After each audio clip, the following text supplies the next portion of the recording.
Tarhos Kovacs didn't remember much about his childhood, but what he did remember he would chase his entire life. He remembered the cries and screams in the village. He remembered his mother forcing him to swallow a thick, black fluid like medicine. He remembered collapsing to the hard floor only to awaken in a mass grave, buried under a crush of bodies, with the sound of the village burning in his ears. He remembered pushing, pulling, and climbing to the top of the bloody mass only to be seized by the death, destruction, and silence, the indifferent and impenetrable silence. A high-pitched whine suddenly sounded in his ears and his skin began to prickle as he realized he was in the presence of something he couldn't possibly understand. And though he couldn't articulate what he was experiencing, he knew it wasn't pain, grief, or fear. It was something else. Something closer to awe. As Tarhos tried to make sense of the moment, he didn't notice the men who approached him from behind. He didn't even react when they carried him off to a horse-drawn buggy and locked him up in a small, wooden cage with other slaves. He just stared at the scene, mesmerized. And even as they rode away telling him he was headed for Italy, Tarhos stared through the wooden cracks with eyes wide open and a heart wanting to understand what could not be understood. From that day on, Tarhos belonged to the Guardia Compagnia where he trained under Kadir Hakam. There he learned to wield weapons, forge armor, and recite a code of chivalry to obediently serve those who would employ his services. As the years passed, Tarhos made few friends amongst the hostile and competitive mercenaries.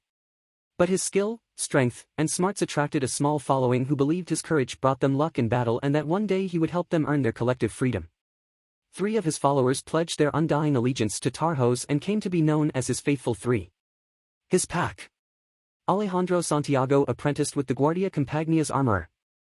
Durkos Malesic showed an aptitude for stealth and silent kills. Sander Ralt matched Tarhos in size and strength. His weapon of choice, a massive battle axe. As the Guardia Compagnia carried out campaigns in faraway lands, Tarhos dispatched countless enemies. Years passed. Blood flowed. And yet, all that killing still didn't bring Tarhos closer to what he had experienced in his village. Nevertheless, for his bravery in battle, Tarhos was granted knighthood and freedom. The Hungarian slave was now liberated, his brutality rewarded, though his heart still longed for something else, something he could not name or describe. Tired of taking orders from those he considered his inferiors, Tarhos left the Guardia Compagnia to strike out on his own. Their leader, however, refused to release his followers.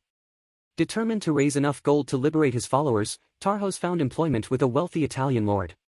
Vittorio Toscano was the Duke of Portoscuro. He was also a scholar, a world traveler, and a collector of ancient knowledge that had been hidden by an unknown cabal of mystics. Tarhos joined Vittorio's latest expedition to find a fragment of a pillar from an ancient school lost to time.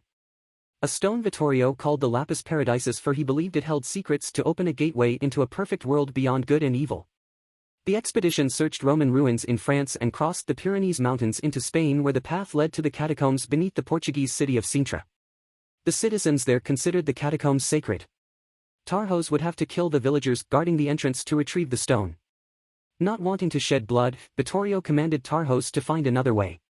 But Tarhos, who had seen the most horrific acts committed under the guise of chivalry, refused to be dissuaded by pretenses of honor. He waited for Vittorio to ride back to camp. Then, with a mighty roar, he pushed forward, cutting a path of blood and gore into the darkness until he had the stone in his grasp. Upon returning to the town of Portoscuro, Tarhos imprisoned Vittorio in his own dungeon, demanding to know the meaning behind the symbols etched in the stone. When Vittorio refused to talk, Tarhos brutally tortured his friends and relatives and made horrific displays of their bodies in the streets. But nothing he did shook Vittorio's resolve to keep the secrets of the stone from Tarhos. Enraged, Tarhos seized control of Vittorio's riches and raised a small army. Within months, Tarhos fearlessly marched upon the Guardia Compagnia, decimating their barracks, freeing his followers, cutting down his enemies like twigs and collecting their righteous heads for his growing displays of valor. In time several lords in neighboring provinces believed Tarhos was the very embodiment of evil. They banded together to create a moral and virtuous army to purge evil from Portoscuro.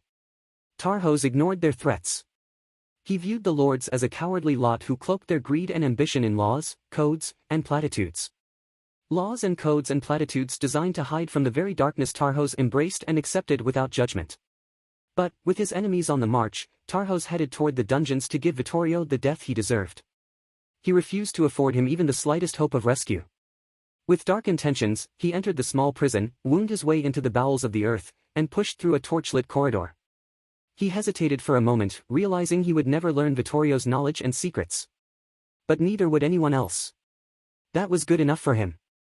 And so, he unlocked and kicked open the dungeon door. 2 quick strides brought him to an empty, rat-infested chamber. Tarhos stood silent for a moment, then a roar of indignation burst out of his lungs as the sounds of battle suddenly reverberated through the town. Instantly, he stumbled through the corridor, rushed up the twisting stairs, vaulted out of the moonlit doorway and charged through pools of gleaming blood and viscera, smashing and shattering his way through the enemy. The immoral and virtuous lords rained flaming boulders and tree trunks among the town, bursting through homes, crushing villagers like worms, pounding the ground and igniting stacks of hay and piles of lumber into massive tongues of fire. Amidst the carnage and chaos, the pack found Tarhos, and back to back, they became a whirlwind of death. Some believed their courage gave them luck. Others believed something otherworldly protected them. Whatever it was, they alone felled dozens of warriors as easily as stomping and crushing beetles. And as they butchered the enemy, Tarhos didn't notice the strange fog rising from the fallen corpses and clattering armor until he couldn't see 2 inches in front of him in any direction. Tarhos stumbled forward, groping in the thick fog like the dark fluid his mother forced down his throat all those years ago. His coordination and sense of direction was confused as he called out for his pack.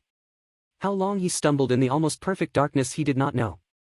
But suddenly the fog dissipated to reveal a phantasmal wasteland of rotting bodies and burning villages and great crumbling towers leaning drunkenly on the horizon. He stared in awe. A familiar high-pitched whine sounded in his ears and his skin began to prickle. He stood transfixed, realizing by some incredible chance, his heart had found exactly what it had been searching for all his life. He didn't need Vittorio. He didn't need the stone. He had found his paradise. He had found the beauty and the horror. He had found the sublime.